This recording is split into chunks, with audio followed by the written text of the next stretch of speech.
마태복음 20장 1절부터 16절까지입니다.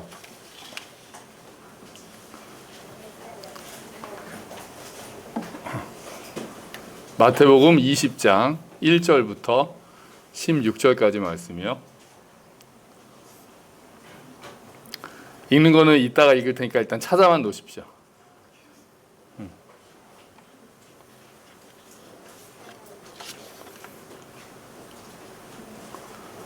다 찾으셨죠? 자, 그러면 1절만 읽겠습니다. 1절만요. 같이 한번 읽어볼까요? 천국은 마치 품꾼을 얻어 포도원에 들여보내려고 이른 아침에 나간 집주인과 같으니. 아멘. 아멘. 할렐루야. 아멘. 지금 저 방에는 이제 아무도 안 계신 거죠? 지금 다 저 방에서 예배드리던 분들도 다 오늘 또 많이 못 오시게 돼서 또 한 번 이렇게 더 이것도 오랜만입니다. 그죠? 함께 모여서 예배드리는 것도 오랜만입니다. 지금 우리 사회의 그 중요한 화두 중에 하나는 공정인 것 같습니다. 공정에 대해서 얘기가 많이 나옵니다. 특히 젊은이들일수록 공정한가 공정하지 않은가에 굉장히 관심이 많죠. 여러분 작년에 인국공 사태라고 혹시 기억하십니까? 인국공 사태. 처음에 제가 인국공 사태라는 말을 처음에 작년에 들었을 때는 무슨 공산당이랑 관계되는 그런 건 줄 알았더니 그게 아니라 인천국제공항 사태더라고요. 그거를 줄여서 인국공이라고 그러더라고요. 인천국제공항에서 어떤 일이 일어났었냐면 그 전에 그 문재인 대통령이 비정규직을 점점 정규직으로 바꾸겠다고 하면서 제일 처음에 찾아갔던 곳이 인천국제공항이었잖아요. 그래서 그 약속을 지키겠다면서 인천국제공항 사장이 지금 비정규직이 한 10,000명 정도 있다고 합니다. 인천국제공항 공사에 소속되어 있는 비정규직이 한 10,000명 정도 있는데 그 사람들을 이제 차츰 정규직으로 전환하겠다. 직고용식으로 해서 정규직으로 전환하겠다라고 발표를 한 거죠. 작년 6월이었습니다. 그랬더니 난리가 났습니다. 아주 뭐 박수치고 정말 좋은 일이다라고 해서 난리가 난 게 아니라 사람들이 아주 거세게 반발하는 사람들이 엄청 많이 나왔죠. 일단 누가 반발했을까요? 인천국제공항의 정규직 직원들이 엄청 반발했습니다. 우리는 이렇게 힘들게 공기업 들어가는 게 힘들잖아요. 그렇게 힘들게 공부해가지고 간신히 와서 내가 정규직으로 여기 직원이 됐는데 저 사람들은 계약직으로 들어오고 비정규직으로 조금 쉽게 들어와서 우리와 똑같은 정규직이 된다니. 사실 이제 똑같은 정규직이 되는 것도 아니었긴 하지만 일단 받아들일 때 그렇게 받아들였어요. 또 우리가 혹시 손해보는 건 아닌가? 또 그 자체가 공정하지 못하다. 그렇게 이제 반대를 했죠. 또 누가 반대를 했냐면 취업을 준비하고 있는 취준생들이 또 엄청 반대했습니다. 공항 공사에 들어가기 위해서 시험 준비를 하고 있었던 사람들이 우리 이렇게 공부하고 잘 안 돼가지고 떨어지고 또 재수하고 하면서 공부하고 있는데 그 사람들이 정규직이 되면 우리가 갈 수 있는 자리가 그만큼 줄어드는 거 아니냐. 근데 그런 것도 아니었거든요. 그 정규직으로 전환되는 그 직종 자체가 다르기 때문에 이 사람들이 된다고 해서 여기를 덜 뽑고 그런 일은 아니었습니다. 그런데 또 혹시 정규직의 복지가 좀 줄어드는 거 아니냐. 이렇게 정규직이 너무 많아져서 복지를 이제 사용할 돈들이 한계가 있다 보니까 그러는 건 아니냐. 그렇게 하면서 또 엄청 반대를 한 거죠. 그래가지고 결국은 안 됐습니다. 지금까지도 안 된 상태로 또 한쪽에서는 약속대로 직고용을 해라 하고 한쪽에서는 또 그러기에는 또 반발이 많고 오히려 그 인천국제공항 공사 사장이 이제 사표를 냈죠. 작년 9월쯤에 사표를 냈다고 합니다. 모든 사태에 책임을 지고. 참 어려운 문제죠. 그죠? 공정하지 않다라는 게 문제가 있었습니다. 또 공정 문제가 나오면 빠지지 않는 게 대학 입시죠. 대학 입시 지금 공정하지 않다라는 너무 복잡하잖아요. 저도 이제 현우가 고등학교 가니까 거기에 대해서 좀 얘기를 조금은 들었는데 지금 우리 교회에서 이 입시에 관해서 가장 전문가는 우리 그 선영자매입니다. 선영자매가 최고의 전문가고 이제 곧 우리 승민 형님과 이제 양중 자매도 이제 아주 최고의 전문가가 되겠죠. 뭐 너무 복잡하고 그리고 잘 정보가 없어서 모자라서 대학을 지원을 할 수도 없는 그 정보를 많이 아는 사람이 잘 해서 맞춰가지고 또 어디는 수학이 필요하고 어디는 뭐 내신이 필요하고 뭐 이런 복잡한 일들이 많더라고요. 그러니까 이게 공정하지 못하다. 그래서 가장 공정한 건 뭐냐? 그냥 옛날처럼 돌아가자. 시험 딱 봐서 학력고사 딱 봐서 점수 쫙 나오고 점수 높은 사람은 자기가 원하는 데 가고 순서대로 짜자자자자작 해서 가는 게 제일 공정하지 않냐라고 해서 이제 정시를 더 확대하고 이제 그런 이야기들이 많이 나왔죠. 근데 또 한쪽에서는 그게 과연 교육이 정상화가 되는 길이냐. 공정 하나만 가치가 있으면 진짜 시험 한 방에 인생을 거는 거잖아요, 학생들이. 진짜 그 시험 못 보면은 그냥 또 1년을 또 다시 또 공부를 해야 되고 그 시험 잘 봤다고. 그러면 또 모든 수업이 그 대학 입시를 어떻게 그 학력고사를 잘 보느냐에 맞춰져서 어떻게 또 문제 푸는 법 이런 거에 또 가면 그게 과연 교육이 바른 교육이냐, 공정만이 문제냐 또 이런 얘기들도 나오고 있습니다. 아유, 어렵습니다. 그죠? 어려워요. 공정이라는 차원에서 예를 들면 비정규직이 정규직으로 바뀌고 이런 일들이 원래 선한 일이라는 것은 다 동의를 합니다. 약자들도 보호하고 비정규직이 IMF 때 거의 많이 생겼거든요. IMF 때 이제 굉장히 기업들이 어려워지면서 그 사람들을 이제 해고를 많이 했죠. 정리해고를 하는데 그 과정 가운데에서 너무 이제 어려웠던 거죠. 그 정규직 직원들이 이렇게 회사에서 해고를 시키는 게 너무 어려우니까 비정규직으로 많이 해서 계약을 연장하는 식으로. 그래서 문제가 생길 때는 인력 감축을 그냥 재계약을 하지 않는 걸로 해서 쉽게 사람을 자르기 위해서 비정규직으로 하는 경우가 많았습니다. 그러니까 그게 고용이 불안한 거죠. 같은 일을 하면서 급여가 작은 것도 문제가 있고 그것보다는 내가 고용이 불안하다는 것 자체가 문제가 있어서 비정규직이 많은 것은 별로 바람직하지 못하다. 또 노동자들의 권리를 위해서, 권익을 위해서 정규직이 많아야 된다. 이런 건 사회적으로 다 용인을 하는데 여기에 이제 공정의 문제가 가고 또 실제로 이거를 어떻게 할 거냐. 실제로 했을 때는 누가 그러면 손해를 보는 건 아니냐. 이런 문제가 됐을 때는 이제 고민이 됩니다. 하나님은 공정하실까요? 어떻게 생각하십니까? 하나님은 공정하십니까? 우리가 하나님은 공의로우시다라는 이야기들을 많이 하잖아요. 그래서 또 지금 이 땅에서 하나님의 정의가 완전히 이루어지지 않아도 언젠가 그날에는 하나님의 공의가 완성될 것이다라고 우리가 보고 하나님의 정의를 믿습니다. 근데 하나님이 공정하시냐에 대해서는 또 한쪽에서는 어떤 부분에서는 꼭 그렇지는 않으시다라는 이야기를 합니다. 오늘 비유가 그런 비유입니다. 포도원 품꾼 비유가 하나님이 정말 공정하시냐에 대해서 그것을 넘어서는 뭔가를 가지고 계신 게 아닌가라는 것들을 보여주는 게 포도원 품꾼 비유입니다.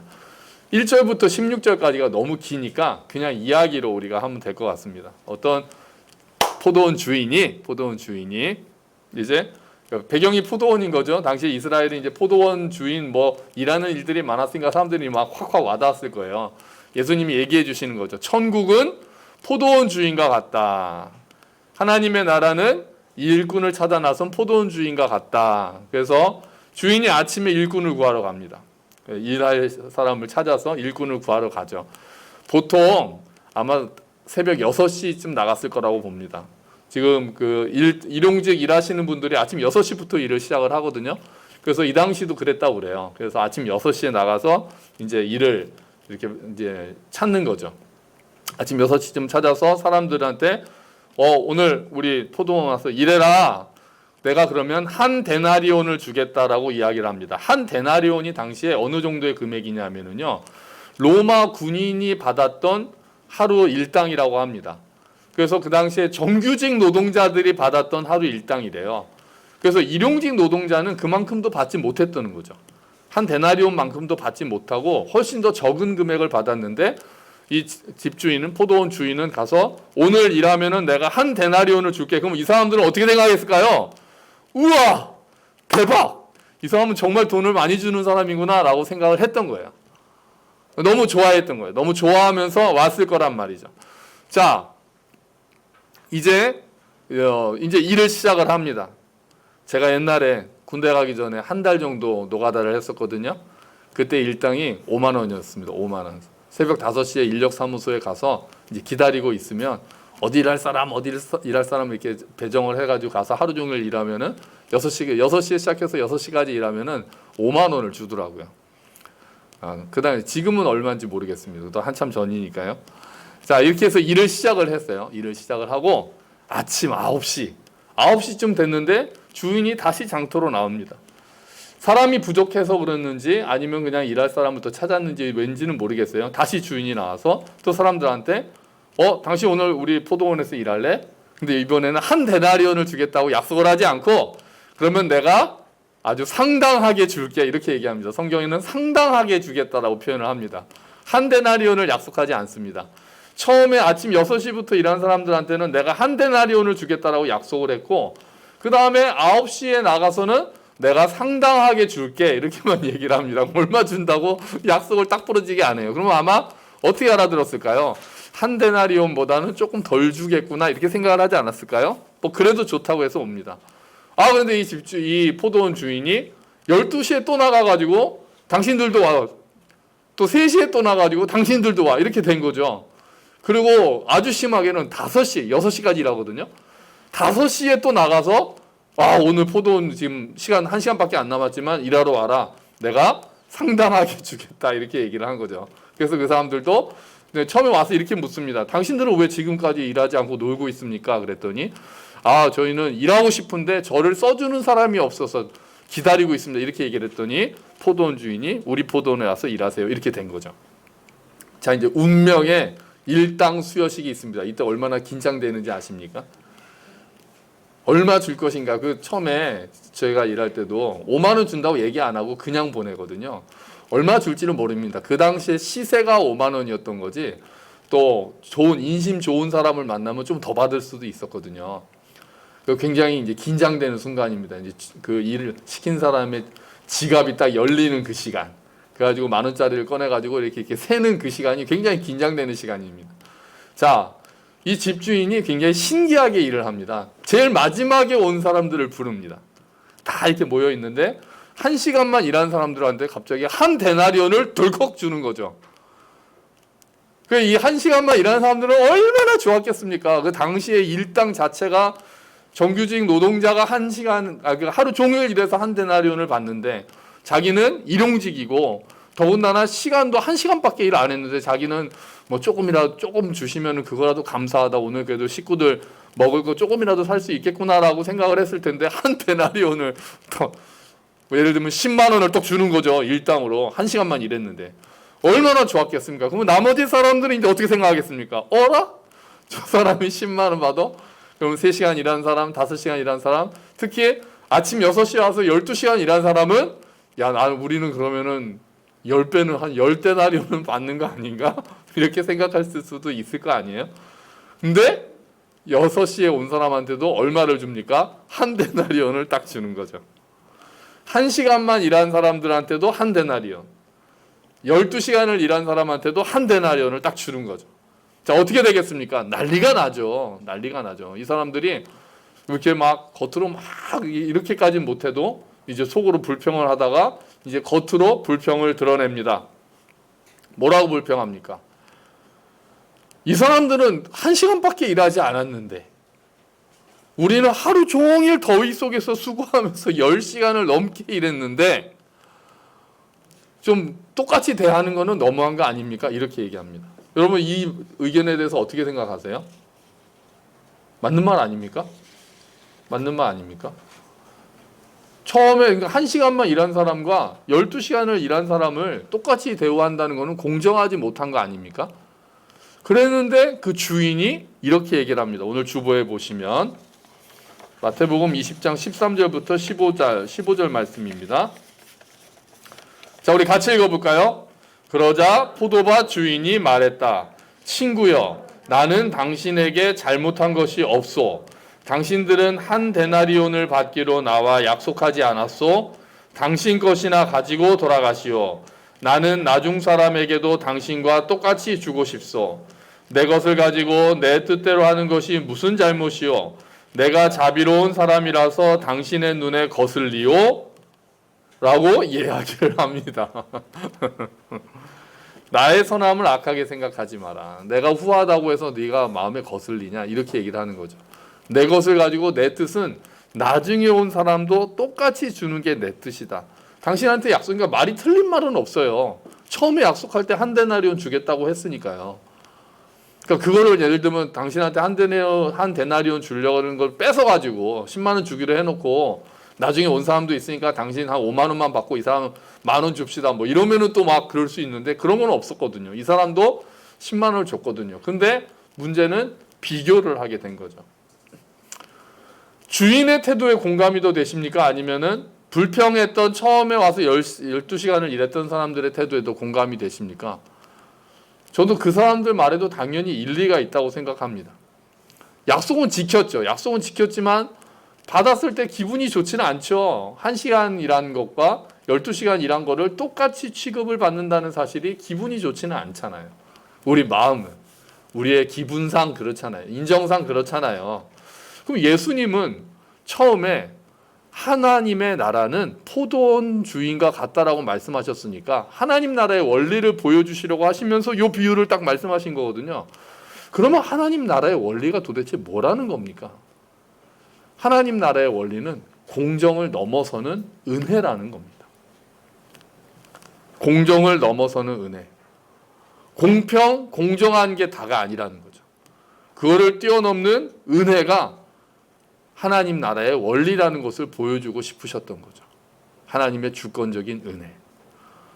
그럼 포도원 주인을 하나님이라고 했으면 포도원 주인이 하나님이고 우리가 일꾼이라고 생각하면 그러면은 우리가 받은 한 데나리온은 뭘까요? 우리는 뭘 받았습니까? 주께로부터 뭘 받았습니까? 여기서는 일단 구원을 우리가 생각할 수 있습니다. 구원의 영생, 영원한 생명. 그러니까 구원받은 사람들은 그 사람들이 언제 구원받았는지 상관없이 동일하게 하나님 나라를 누리게 된다는 것을 보여주고 있는 거죠. 어떤 사람들이 일찍 온 사람들이고 어떤 사람이 나중에 온 사람들입니까? 구원이라면 일찍 온 사람들이요. 일찍부터 예수님 믿고 교회에서 자란 사람들. 또 선하게 하나님의 뜻대로 살려고 애쓴 사람들. 열심히 예배드리고 열심히 말씀 읽고 이렇게 하면서 살아온 사람들이 일찍 온 사람들이라고 할 수 있겠죠. 그럼 나중에 온 사람들은 어떤 사람들인가요? 평생 죄 짓고 살다가 나중에 예수 믿은 사람들. 마음대로 살다가 나중에 와서야 하나님 믿고 예수님 믿고 교회에 오기 시작한 사람들. 대표적으로 누가 있겠습니까? 십자가의 강도와 같은 사람이죠. 막판에 예수님을 믿고 예수님으로부터 낙원을 약속받은 사람들. 이런 사람들이 나중에 온 사람들이라고 볼 수 있겠죠. 그러니까 하나님의 구원의 은혜는 대가가 아닙니다. 공로에 대한 대가가 아니에요. 개인의 수고, 개인의 공로에 따라 주어지는 게 아니라 전적인 하나님의 은혜로 주어지는 거죠. 이게 나의 뜻이다. 나중에 온 사람에게도 똑같이 주는 게 나의 뜻이다라고 하나님이 말씀하고 계시는 겁니다. 그럼 이 비유는 왜 말씀하셨느냐? 사실은 이전에 베드로와의 대화가 있었습니다. 그게 19장에 나오거든요. 그 베드로의 대화도 제가 대강 말씀을 드릴게요. 선한 부자가 와서, 선한 부자래요. 어떤 부자가 와서 예수님 어떻게 하면 제가 영생을 얻겠습니까? 이런 얘기를 하니까 예수님이 다 팔고 와라. 그랬더니 떠나잖아요. 그러니까 그 사람이 떠나는 걸 보고 야, 부자가 천국 가는 거는 어렵다. 예수님이 말씀하신단 말이에요. 그러니까 제자들이 깜짝 놀라서 그러면 누가 구원을 받습니까? 그랬더니 예수님이 말씀하시죠. 사람으로서는 할 수 없으나 하나님은 다 할 수 있다. 이렇게 말씀하십니다. 그랬더니 베드로가 딱 이야기를 합니다. 주님, 우리가 다 버리고 주님을 따랐는데 우리는 어떻게 될까요? 그러니까 베드로는 지금 뭘 바라고 있는 겁니까? 보상을 바라고 있는 거죠. 대가를 바라고 있는 거예요. 우리는 다 버리고 주님을 따랐습니다. 그럼 우리는 어떻게 될까요? 그랬더니 예수님께서 뭐라고 하시냐면은 인자가 영광의 보좌에 앉았을 때 너희도 보좌에 앉아서 12지파를 심판하게 될 것이다. 또 나를 위해서 버리는 자는 또 100배나 전토나 나를 위해서 형제나 땅이나 자식이나 버리는 자는 100배나 더 받고 영생을 상속할 것이다. 그러니까 보상이 있을 거다라고 예수님께서 일단 인정을 하시는 거예요. 보상이 있을 거다 인정을 하시는 거예요. 그런데 그 다음에 묘한 말씀을 덧붙이십니다. 주보에 보시면 마태복음 19장 30절 말씀입니다. 뭡니까? 같이 읽어볼까요? 그러나 먼저 된 자로서 나중되고 나중된 자로서 먼저 될 자가 많으니라. 아멘. 묘한 말을 덧붙이십니다. 그러니까 베드로가 주님 그러면 우리는 다 버렸으니까 우리한테는 보상이 있을까요? 이렇게 여쭤본 거랑 마찬가지니까 예수님께서는 너네들 수고했다, 보상이 있을 거다로 끝나는 게 아니고, 하지만 너희가 주의할 것도 있다 말씀하시는 거예요. 그게 다가 아니다라고 말씀하시는 거죠. 그러니까 보상이 있기는 있겠지만 거기에 초점을 두어서는 안 된다라고 예수님께서 말씀하시는 거예요. 그리고 나서 포도원 품꾼에 대해서 말씀을 하시는 거죠. 그러니까 보상도 있을 거라고 말씀하시면서 동시에 하나님 나라는 나중에 온 사람에게도 동일하게 임할 수 있다라는 말씀을 하시는 거예요. 그리고 포도원 품꾼의 비유가 끝난 다음에 마지막에 20장 16절 말씀이 이렇습니다. 또 우리 주보에 있습니다. 같이 읽어볼게요. 이와 같이 나중된 자로서 먼저 되고 먼저 된 자로서 나중되리라. 아멘. 두 말이 같은 말이잖아요. 두 말 사이에 포도원 품꾼의 비유가 들어있다는 거는, 그러니까 초점을 내가 무엇을 했다, 그래서 내가 어떤 보상을 받아야 된다에 초점을 두지 말고 우리의 초점은 어디에 두어야 된다는 겁니까? 하나님의 은혜에 초점을 두어야 된다는 거죠. 무엇을 하든지 하나님의 은혜에 초점을 두어야지, 네가 하나님이 설사 보상을 하신다 하더라도, 물론 상급이 있다고 하셨으니까요, 거기에 초점을 맞추게 돼서 공로의식을 가지거나 비교의식을 가지면은 나중될 수도 있으니 너희들은 오직 하나님의 은혜에 초점을 맞춰라라고 말씀하고 계시는 겁니다. 이 비유는 아까 말씀드린 대로 1차적으로 모든 믿는 사람에게 동일하게 임하는 구원에 대한 말씀이라고 볼 수 있습니다. 그런데 우리가 구원에 대한 것만으로 이것을 제한하지 말고 하나님의 은혜에 우리는 어떻게 반응하고 있는가에 대해서 우리의 태도에 대한 말씀으로도 우리가 생각해 볼 수 있습니다. 우리가 처음에 하나님의 은혜를 받아서 구원을 받으면 감사하는 마음이 생기죠. 아침 6시에 나와서 일했던 사람들이 한 데나리온을 주겠다는 주인의 말에 너무나도 감사하면서 일을 했을 것과 같은 것과 같습니다. 우리가 감사의 반응을 보이죠. 그런데 시간이 지나면서 우리들 안에 보상을 바라는 마음들이 생기기 시작합니다. 내가 이 정도 했으니까 하나님은 이 정도 나한테 해주셔야 돼. 열심히 수고하고 섬기게 될수록 하나님이 나에게 대가를 주시겠지. 내가 이렇게 했으니 하나님이 이 정도는 해주시겠지라고 생각하는 마음이 생기기 시작하는 거죠. 그리고 은혜에 초점을 맞추기보다는 다른 사람들을 보면서 공정을 요구하기 시작합니다. 내가 이렇게 했으니까 하나님이 이렇게 해주시는 게 공정하다. 나보다 더 수고하고 이런 사람들, 그 사람들이 더 잘 되는 거, 그건 공정해. 나보다 더 하지 않은 사람들, 저 사람들한테 하나님의 은혜가 임하는 거, 그건 좀 이상해. 막 살인범이 감옥에서 예수 믿고 다니면서 간증하는 거, 그건 좀 이상해.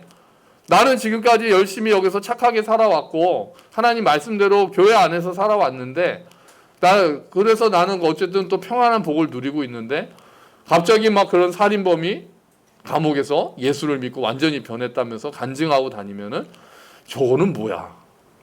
저건 좀 이상한 거 아니야? 이렇게 생각하게 되는 게 너무 쉽다는 거죠.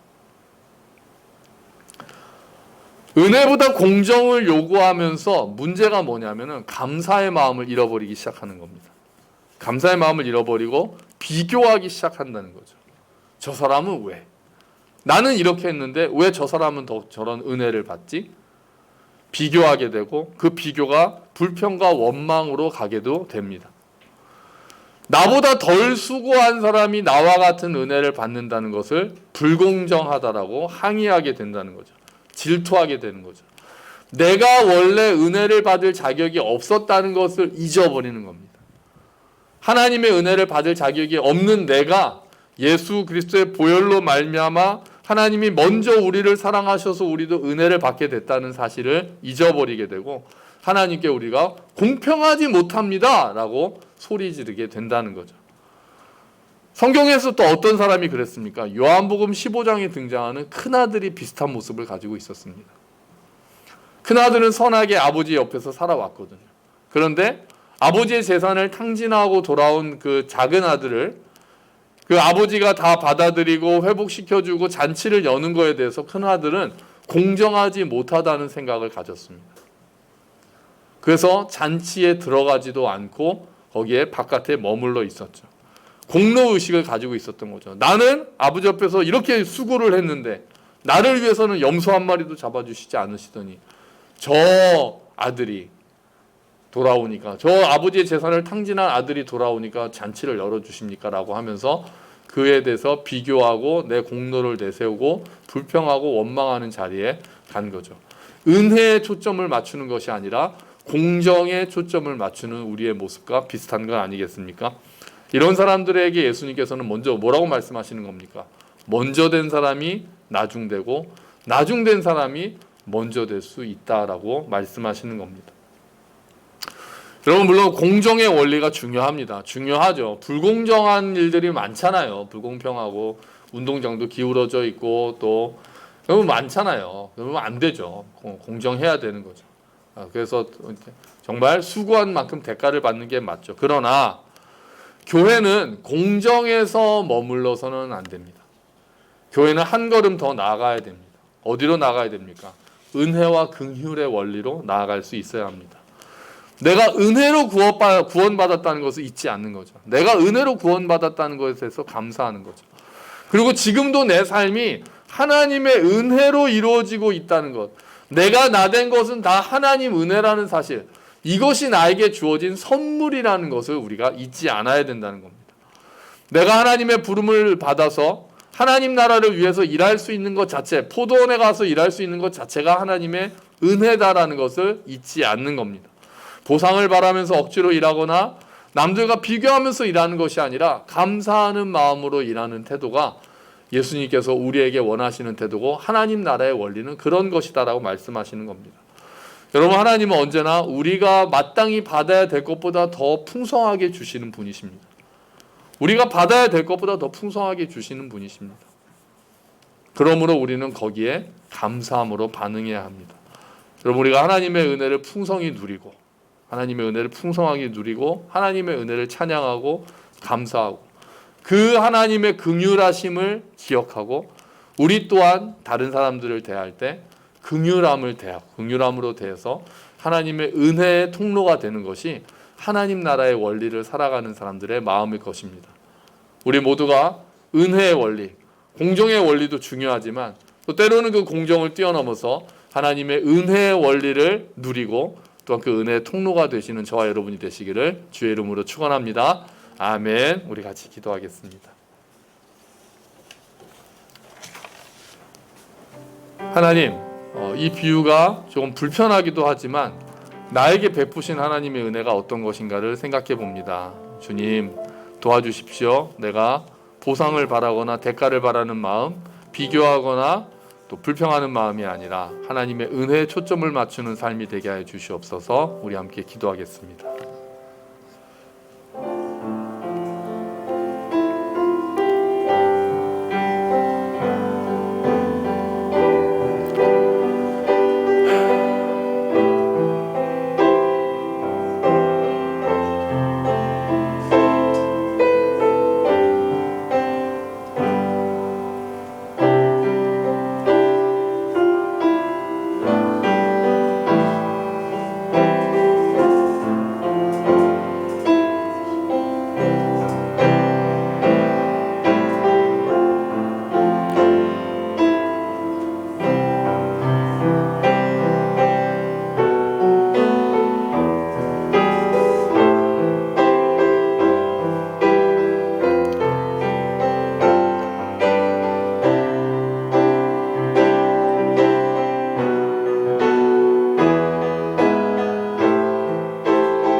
하나님 감사합니다. 주님, 우리가 공정을 요구할 때가 많습니다. 공평을 요구할 때가 많습니다. 하지만 그러면서 처음에 가졌던 감사함을 잃어버리게 되고 비교하는 마음들을 가지게 되고 또한 내 공로를 주장하게 되는 때가 많음을 고백합니다. 하나님, 우리가 하나님 은혜에 초점을 맞추는 삶이 되기를 원합니다. 나를 구원하신 하나님, 나를 자격 없는 나에게 은혜를 베풀어 주신 하나님을 기억하게 하시고 우리의 삶이 하나님의 은혜에 초점을 맞추고 그 은혜를 나누는 일에 우리의 삶을 드릴 수 있도록 주님 도와주시옵소서.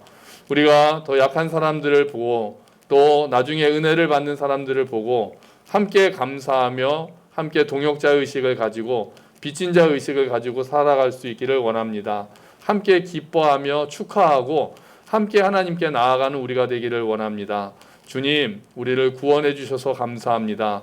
우리를 지금까지 인도해 주셔서 감사합니다. 앞으로도 우리를 인도해 주실 하나님을 찬양합니다. 하나님을 더욱더 의지합니다. 주님, 하나님 나라의 원리, 공정을 넘어서는 은혜의 원리가 우리 삶 가운데서 이루어질 수 있도록 우리가 그 원리를 따라 살아갈 수 있도록 주여 도와주시옵소서. 감사합니다. 주님, 예수 그리스도의 이름으로 기도합니다. 아멘. 다 함께 자리에서 일어서셔서 주기도문 함께 찬양하시면서 봉헌하시겠습니다.